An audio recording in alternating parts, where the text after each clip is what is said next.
एक साइंटिस्ट जो एक सुनसान जगह पर अपने रिसर्च सेंटर में आर्टिफिशियल इंटेलिजेंस रोबोट बनाकर उन पर रिसर्च करता था।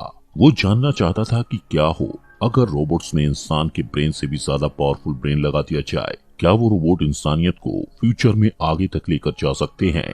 ऐसे ही एक दिन वो अपने इस मिशन में सक्सेसफुल हो जाता है और एक ऐसी रोबोट बना लेता है जो बिल्कुल इंसानों के जैसी दिखती है, इंसानों के जैसे ही सोचती समझती है और उसमें इंसानों के जैसे ही इमोशंस और फीलिंग्स भी थी।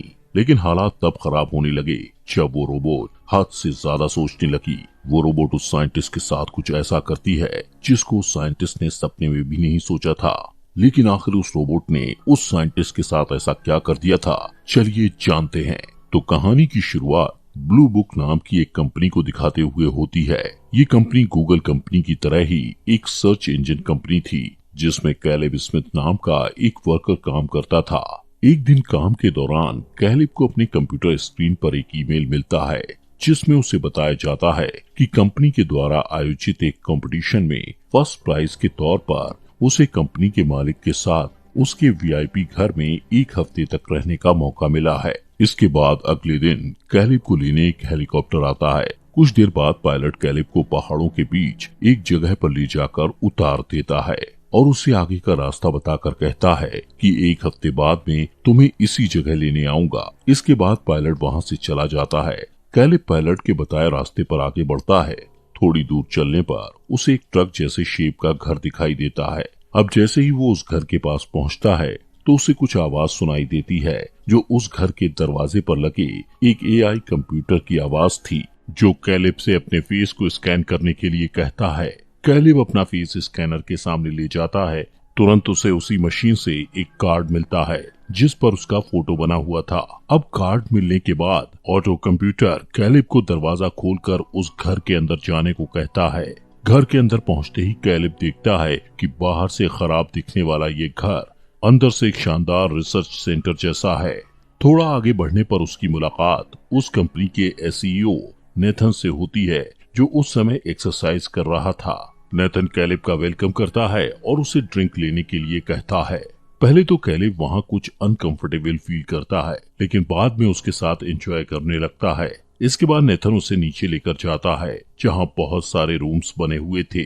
नेथन कैलेब को समझाता है कि तुम्हारे कार्ड से जो भी कमरा खुले तुम्हें उसी कमरे में जाने की इजाजत है और जो कमरा तुम्हारे कार्ड से ना खुले तुम्हें उसमें नहीं जाना है। इसके बाद हम नेथन और कैलेब को एक कमरे में बैठा देखते हैं जहां नेथन कैलेब को एक असाइनमेंट पेपर देकर कहता है कि आगे का काम शुरू करने के लिए तुम्हें इस कॉन्ट्रैक्ट पर साइन करना होगा जिस पर लिखा हुआ था कि तुम इस घर में जो कुछ भी देखोगे वो कभी भी किसी को नहीं बताओगे। इस बात को लेकर कैलेब थोड़ा सोच में पड़ जाता है और कहता है कि इस कॉन्ट्रैक्ट पर साइन करने से पहले मैं मेरे वकील से बात करना चाहता हूँ। कैलेब को थोड़ा सोच में देखकर नेथन उसे समझाता है कि हम जो आगे बनाने जा रहे हैं वो बहुत ही शानदार चीज है। अगर हमारा ये मिशन सक्सेसफुल रहा तो इसका क्रेडिट तुम्हें भी मिलेगा। ये बात सुनकर कैलेब बिना कुछ सोचे समझे उस कॉन्ट्रैक्ट पेपर पर साइन कर देता है। अब कैलेब की कॉन्ट्रैक्ट पर साइन करने के बाद नेथन उसे अपने प्रोजेक्ट के बारे में बताता है कि आखिर वो क्या बना रहा है। वो बताता है कि मैंने एक रोबोटिक ह्यूमन बनाया है जिसके अंदर मैंने आर्टिफिशियल इंटेलिजेंस ब्रेन इम्प्लांट किया है। नेथन कैलेब को कहता है कि मैं उस रोबोट को चेक करना चाहता हूँ। वो कहता है कि मुझे इस चेकिंग के काम में तुम्हारी मदद चाहिए। तुम्हें हर रोज उस रोबोट से बात करके उसका टेस्ट लेना होगा और टेस्ट लेते समय अगर तुम्हें कभी भी ये लगे कि तुम किसी इंसान से नहीं बल्कि रोबोट से बात कर रहे हो तो इस टेस्ट को फेल माना जाएगा। अब इस टेस्ट के लिए कैलेब तैयार हो जाता है। अगले दिन उनका ये टेस्ट शुरू हो जाता है जिसके लिए नेथन कैलेब को एक शीशे से बने कमरे में भेजता है जहां उसे अपने सामने एक लेडी रोबोट दिखाई देती है जिसका चेहरा बिल्कुल इंसानों के जैसा था लेकिन उसकी पूरी बॉडी रोबोटिक थी। कैलेब उस रोबोट से बात करना शुरू करता है जहां वो लेडी रोबोट उससे कहती है कि मेरा नाम ईवा है और ऐसे ही वो दोनों काफी समय तक बात करते रहते हैं। दूसरी साइड उनकी इस बातचीत को नेथन कैमरे के जरिए बाहर बैठा देख और सुन रहा था और साथ ही उनकी इस बातचीत पर नोट्स भी बना रहा था। जब उन दोनों की बातचीत खत्म होती है तो ईवा कैलेब से कहती है कि मुझे तुमसे बात करके काफी अच्छा लगा और मैं तुमसे दोबारा मिलना चाहूंगी। इसके बाद कैलिब बाहर नेथन के पास आ जाता है। नेथन कैलिब से पूछता है कि तुम्हें ईवा से बात करके कैसा लगा, जिस पर कैलिब एक्साइटेड होकर उससे कहता है कि वो बहुत अच्छी है और उससे बातचीत करते वक्त मुझे बिल्कुल भी ऐसा नहीं लगा कि मैं किसी रोबोट से बात कर रहा हूँ। ये सुनकर नेथन अपने प्रोजेक्ट की सक्सेस को सोचकर काफी खुश हो जाता है। उसी रात कैलिब अपने कमरे में लेटा हुआ था, लेकिन उसे बिल्कुल भी नींद नहीं आ रही थी। तभी कैलिब को बिस्तर पर एक रिमोट मिलता है। अब क्योंकि कैलिब को नींद नहीं आ रही थी, इसलिए वो सोचता है कि थोड़ा टाइम टीवी देख लिया जाए। जब वो टीवी का रिमोट समझकर उस रिमोट का ऑन बटन दबाता है तो स्क्रीन पर ईवा के कमरे की लाइव सीसीटीवी फुटेज चलने लगती है। ये देखकर कैलिब को कुछ भी समझ नहीं आता। तभी अचानक बिजली चली जाती है और घर के सभी दरवाजे बंद हो जाते हैं, जिससे कैलिब थोड़ा घबरा जाता है और दरवाजा खोलने की कोशिश करता है, लेकिन दरवाजा नहीं खुलता। थोड़ी देर बाद जब लाइट आती है तो कैलिब दरवाजा खोलकर तुरंत नेथन के पास जाकर उससे बिजली के जाने के कारण को पूछता है, जिस पर नेथन उसे बताता है कि घबराओ मत, मैंने इन दरवाजों को इसी तरह से डिजाइन किया है कि जैसे ही बिजली चली जाती है तो सभी के दरवाजे ऑटोमेटिकली लॉक्ड हो जाते हैं, ताकि कोई अनजान व्यक्ति पावर कट करके इन कमरों में घुस न पाए। साथ ही नेथन उसे ये भी बताता है कि पिछले कई दिनों से घर की लाइट बार बार कट रही है, जबकि पहले कभी भी ऐसा नहीं हुआ। इसके बाद कैलिब अपने कमरे में जाकर सो जाता है। सुबह उसके कमरे में एक लड़की उसके लिए नाश्ता लेकर आती है। उसे देखकर कैलिब थोड़ा शॉक्ड हो जाता है और नेथन से जाकर उसके बारे में पूछता है। नेथन उससे कहता है कि उसका नाम केयोको है और वो मेरी केयरटेकर है। फिर नेथन कैलिब से कहता है कि आज हम ये टेस्ट करेंगे कि ईवा तुम्हारे बारे में क्या सोचती है। कैलिब ईवा के पास उसका नेक्स्ट टेस्ट लेने जाता है, जहां ईवा कैलिब को कुछ ड्राइंग्स दिखाती है जो उसने रात में ड्रॉ की थी, लेकिन कैलिब उन ड्राइंग्स को समझ नहीं पाता। वो ईवा से कुछ ऐसा ऑब्जेक्ट बनाने को कहता है जो वो बनाना चाहती है, जैसे कि कोई इंसान या कोई पेड़ या कुछ भी। इस पर ईवा कहती है कि वो अगले दिन उसे बनाकर दिखाएगी। ईवा कैलिब से पूछती है क्या तुम मैरिड हो, जिस पर कैलिब उसे जवाब देते हुए अपने बारे में बताने लगता है कि मैं 26 साल का अनमैरिड लड़का हूँ, मेरी कोई गर्लफ्रेंड भी नहीं है और मेरे पेरेंट्स एक कार एक्सीडेंट में मारे जा चुके हैं। ये सुनकर ईवा इस बात पर दुख जताती है। वो दोनों इसी तरह बातें कर ही रहे थे कि अचानक पावर कट हो जाता है। पावर कट होते ही ईवा कैलिब को कहती है कि तुम्हें नेथन पर भरोसा नहीं करना चाहिए, क्योंकि वो अच्छा आदमी नहीं है। वो कहती है कि बार बार घर की लाइट भी मैं ही कट करती हूँ ताकि सभी के सभी कैमरास बंद हो जाएं, जिससे नेथन हमें ना तो सुन और ना ही देख पाएगा। ईवा की ये बात सुनकर नेथन को हैरानी होती है कि आखिर वो ऐसा क्यों कह रही है। उसे थोड़ा अजीब लगता है कि तभी फिर से लाइट वापस आ जाती है। कैलिब तुरंत टेस्टिंग रूम से बाहर निकलकर नेथन के पास जाता है, जहां वो दोनों डिनर करने लगते हैं। नेथन कैलिब से पूछता है कि जब तुम ईवा का टेस्टिंग रूम में टेस्ट ले रहे थे तो लाइट चली गई थी, जिससे मैं तुम दोनों की बातचीत को नहीं सुन पाया। वो पूछता है कि तुम दोनों में क्या बातें हुई। कैलिब नेथन से झूठ बोलता है कि पावर कट होने के बाद ईवा ने मुझसे कोई बात नहीं की। रात को कैलिब फिर से अपने कमरे में लगे स्क्रीन से सीसीटीवी फुटेज द्वारा ईवा को देखने लगता है, क्योंकि वो ईवा से अट्रैक्ट होने लगा था। अगले दिन नेथन कैलिब को एक अलग रिसर्च रूम में लेकर जाता है, जहां वो कैलिब को बताता है कि ये वही रूम है जहां पर मैंने ईवा को बनाया था। वो एक गोल्ड स्टोन जैसे शेप की चीज को उठाता है और कहता है कि ये ईवा का दिमाग है। ईवा जो भी सोचती है वो इसी दिमाग की बदौलत है। नेथन कैलिब को बताता है कि ईवा का दिमाग पूरी दुनिया की सोच से मिलकर बना है। मैंने इस दिमाग को बनाने के लिए सबसे पहले दुनिया भर के लगभग सभी मोबाइल फोन्स को हैक किया और फिर उनके डेटा से ये पता लगाया कि ह्यूमन बिहेवियर कैसे काम करता है, लोग क्या कुछ देखते हैं, कैसे उनका दिमाग काम करता है, कैसे हम ह्यूमंस अपने सभी काम कर लेते हैं। उन सब की नॉलेज को मैंने ईवा के दिमाग में डाल दिया। इसके बाद तीसरे दिन के टेस्ट के लिए कैलिब ईवा के पास जाता है, जहां ईवा कैलिब को वो ड्राइंग दिखाती है जो बनाने के लिए उसने उसे बोला था। वो कहती है कि मैं तुम्हारे साथ डेट पर जाना चाहती हूँ। थोड़ी देर बाद ईवा कैलिब से कहती है कि अपनी आंखें बंद करो, मुझे तुम्हें कुछ दिखाना है। कैलिब आंखें बंद कर लेता है।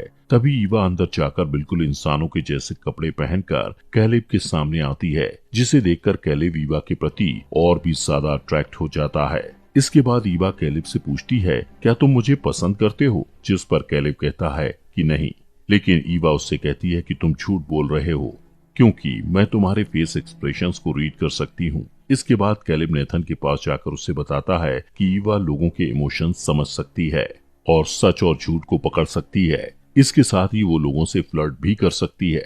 नेथन उससे कहता है कि मैंने तो सिर्फ ईवा को सोचने समझने के लिए ही बनाया था, लेकिन बाकी की चीजें वो धीरे धीरे खुद ब खुद सीख रही है। कैलेब पूछता है कि तुमने ईवा को लड़की ही क्यों बनाया, जिसके जवाब में नेथन बताता है कि वो इंटीमेट भी हो सकती है और इंटीमेट होते टाइम उसे भी प्लेजर फील होगा। वो कैलेब से कहता है कि तुम्हें उसको फंसाकर उसके साथ फिजिकल होना पड़ेगा। ये सब बातें सुनकर कैलेब को समझ आ जाता है कि ईवा के अंदर ह्यूमंस जैसी सभी फीलिंग्स और इमोशंस होने के बाद भी नेथन ने उसे यहाँ पर कैद कर रखा है। अगले दिन कैलेब ईवा से मिलता है और उसे बताता है कि एक इंसान और एक रोबोट में क्या अंतर होता है। वो कहता है कि रोबोट सिर्फ उतनी ही नॉलेज से काम करता है जितनी उसमें इंस्टॉल की गई होती है, जबकि इंसान के सोचने की कोई सीमा नहीं है। इंसान अपनी सोच खुद बनाता है और इंसान रोबोट की तरह एक जगह पर कैद होकर नहीं रह सकते। कैलेब की ये बातें ईवा के मन में घर कर गई थी और वो अब खुद को पूरी तरह से इंसान बनाना चाहती थी। इसके बाद रात में जब कैलेब सीसीटीवी फुटेज में देखता है कि नेथन ईवा के पास जाकर गुस्से में उसकी बनाई हुई ड्राइंग्स को फाड़कर वहां से अपने रूम की तरफ आ रहा था।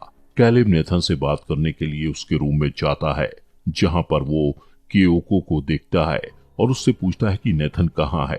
केओको को लगता है कि कैलेब उसे उसके साथ इंटीमेट होने के लिए बोल रहा है, इसलिए वो अपने कपड़े उतारने लगती है, लेकिन कैलेब उसे ऐसा करने से रोकता है। तभी नेथन वहां आ जाता है और कैलेब से कहता है कि केओको को उसकी लैंग्वेज समझ नहीं आती और वो वही करती है जो उसका मन करता है।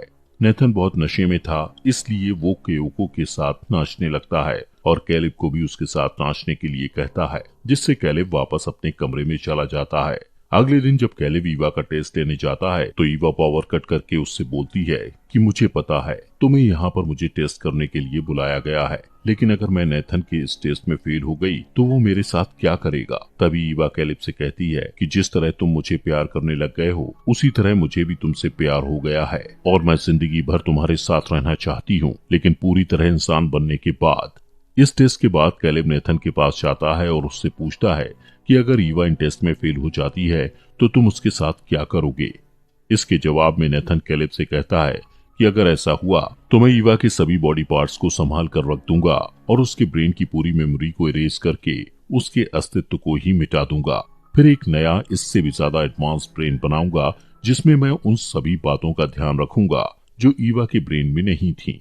ये सुनकर कैलेब को मन ही मन नेथन पर बहुत गुस्सा आता है, क्योंकि वो ईवा से प्यार करने लगा था और उसे खत्म होते नहीं देख सकता था। इसलिए कैलेब नेथन को रूम में ले जाकर बातों ही बातों में काफी ज्यादा ड्रिंक पिला देता है, जिससे नेथन की आंख लग जाती है और कैलेब नेथन की जेब से उसके रूम का कार्ड लेकर उसके प्राइवेट रूम में जाकर उसके कंप्यूटर पर उसके कुछ वीडियोस देखने लगता है, जिससे उसे पता चलता है कि नेथन ने ईवा से पहले भी कई सारे एआई रोबोट्स को बनाया था जिसमें ईवा की तरह ही सोचने और समझने की क्षमता थी, लेकिन थोड़ी बहुत कमियों की वजह से नेथन ने उनके ब्रेन से उनकी सारी मेमोरीज को इरेज करके उन्हें मार दिया। वो सारे एआई रोबोट्स भी ईवा की तरह ही उसकी कैद से आजाद होकर बाहर खुलकर अपनी जिंदगी जीना चाहते थे। दोस्तों, आगे बढ़ने से पहले आपका दिल से शुक्रिया आपके अपने फॉक्स एक्सप्लेनर हिंदी चैनल को सब्सक्राइब करने के लिए। अब इसके बाद कैलेब नेथन के दूसरे कमरे में जाता है जहाँ केओको बिना कपड़ों के बैठी हुई थी।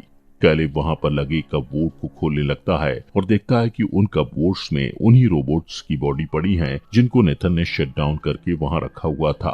ये देखकर वो काफी डिस्टर्ब हो जाता है। तभी केओको अपनी बॉडी से चमड़ी उतारने लगती है, जिससे उसे पता चलता है कि केओको भी कोई इंसान नहीं बल्कि एआई रोबोट है।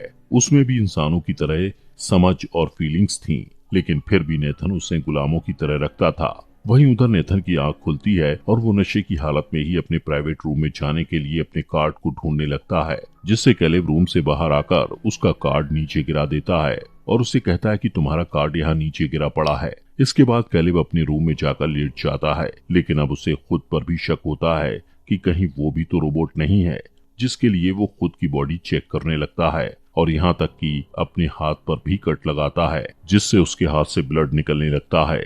अगले दिन कैलेब ईवा के पास जाता है, जहां थोड़ी नॉर्मल बात करने के बाद ईवा पावर कट कर देती है।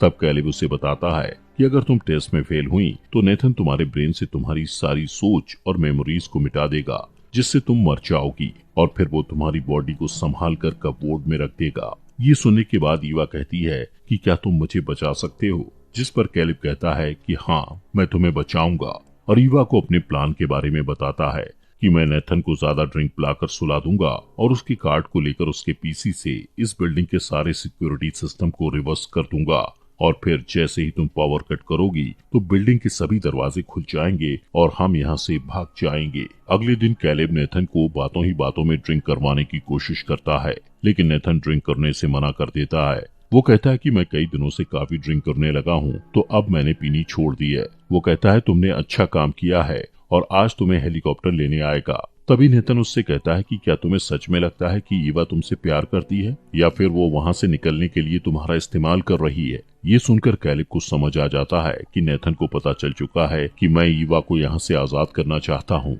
इसके बाद नेथन कैलेब को अपने रूम में ले जाकर उन दोनों की वीडियोस दिखाता है जिसमें कैलेब ईवा को यहाँ से भागने का प्लान बता रहा था। नेथन कैलेब को बताता है कि मुझे पहले ही पता चल गया था कि बार बार बिल्डिंग की पावर कट ईवा ही करती है ताकि मैं उस पर नजर न रख सकूं। इसलिए मैंने पहले ही ईवा के कमरे में बैटरी से चलने वाला एक कैमरा लगा दिया था जो बिजली जाने के बाद भी रिकॉर्डिंग करता था। नेथन कहता है कि मैं स्टार्टिंग से ही पावर कट होने के बाद की तुम दोनों की बातचीत को देख और सुन रहा था। नेथन कहता है कि मैंने ईवा को बनाया ही इस तरीके से था जिससे वो खुद को यहाँ से आजाद करने के लिए अपने इमोशन और फीलिंग्स को दूसरे के सामने इस तरह पेश करे ताकि दूसरा इंसान उसकी बातों में आकर उसकी हेल्प करने के लिए कुछ भी करने को तैयार हो जाए। वो कहता है कि ईवा अपने टेस्ट में पास हो चुकी है क्योंकि उसने अपनी सोच समझ, इमोशंस और फीलिंग्स से तुम्हें उसकी मदद करने के लिए मजबूर कर दिया। तभी ईवा प्लान के मुताबिक पावर कट कर देती है और नेथन कैलेब से कहता है कि देखा, ईवा ने प्लान के मुताबिक बिजली कट कर दी है और तुम अपने इस प्लान में फेल हो गए। जिस पर कैलेब कहता है कि तू उतना खुश मत हो क्योंकि मुझे शुरू से ही पता था कि तू पावर कट होने के बाद भी मेरी और ईवा की बातें किसी न किसी तरह से सुन रहा था। वो कहता है कि इसलिए मैंने कल जब तुम शराब पीकर सोए हुए थे तुम्हारे कार्ड से बिल्डिंग के सारे सिस्टम को रिवर्स कर दिया था। तभी नेथन स्क्रीन पर देखता है कि ईवा अपने कमरे से बाहर निकल चुकी है और गुस्से में वो कैलेब को एक रॉड से मारकर बेहोश करके ईवा के पास जाकर उसे कहता है कि तुम अपने कमरे में वापस जाओ वरना मैं तुम्हें खत्म कर दूंगा। ईवा केयोको के कान में कहती है कि तुम्हें नेथन पर वार करना है और खुद नेथन पर अटैक कर देती है, लेकिन नेथन ईवा से खुद को छुड़ाकर उसके हाथ पर रॉड मारकर उसका हाथ तोड़ देता है। तभी पीछे से केयोको नेथन को चाकू मार देती है जिससे नेथन भी केयोको के फेस पर रॉड मारकर उसे गिरा देता है, लेकिन पीछे से ईवा नेथन पर फिर से चाकू उसके दिल में घोंप देती है जिस पर नेथन को बिलीव नहीं होता कि उसने जिस रोबोट को बनाया उसी ने उसको मार दिया। ईवा नेथन की जेब से उसका कार्ड लेकर वहाँ से उसके कमरे में जाती है जहाँ कैलेब को अब होश आ चुका था। ईवा उससे कहती है कि तुम यहीं रहो और वहाँ से उस रूम में जाती है जहाँ पर कपबोर्ड पड़े थे। ईवा उन्हीं कपबोर्ड में से एक रोबोट की चमड़ी को खुद की चमड़ी से रिप्लेस कर लेती है। इसके बाद वो लड़की के कपड़े पहनकर वहाँ से जाने लगती है। वहीं कैलेब ईवा से कहता है कि तुम मुझे यहाँ पर छोड़कर नहीं जा सकती, लेकिन ईवा उसका दरवाजा परमानेंट लॉक करके वहाँ से चली जाती है। ईवा जब उस बिल्डिंग से बाहर निकलती है तो बाहरी दुनिया को देखकर काफी खुश होती है और सूरज की गर्मी को महसूस करती है। तभी कैलेब को लेने हेलीकॉप्टर वहां पर आ जाता है और ईवा उस पायलट को अपनी बातों में बहला फुसलाकर वहां से हेलीकॉप्टर में निकल जाती है। वहीं कैलेब उस बिल्डिंग में कैद होकर रह जाता है। कुछ टाइम बाद ईवा शहर में पहुंच जाती है और इसी सस्पेंस के साथ ये मूवी यहीं पर खत्म हो जाती है।